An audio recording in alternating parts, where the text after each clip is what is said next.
బళ్ళారి నుంచి వచ్చారు. ఈమె పేరు దుర్గా. ఈమె పెద్దల్లుడికి యాక్సిడెంట్ అయినప్పుడు 5 రోజుల కన్నా ఎక్కువ బ్రతకడని డాక్టర్లు చెప్పారు. ఆ సమయంలో తాడేపల్లిగూడెం ప్రార్థనా శక్తికి వచ్చి దైవజనులకు చెప్పి ప్రార్థన చేయించుకున్నారు. దైవజనులు చెప్పారు, లేదు ఆ బిడ్డకి స్వస్థత వస్తుంది, బ్రతుకుతాడు అని చెప్పినప్పుడు దేవుడు ఎంతో కృప చూపించి వారికి ఎంతగానో స్వస్థత ఇచ్చాడు. వారిని దేవుడు బ్రతికించాడు. అంతేకాదు వారు ఎంతో పంట విషయంలో, వ్యవసాయం విషయంలో మిరప తోట పండనప్పుడు ఎంతో బాధపడుతున్నారు.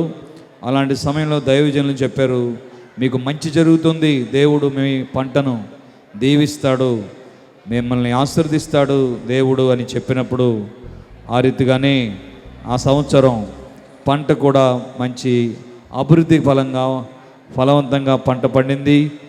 మంచి గృహం వీరు కట్టుకున్నారు.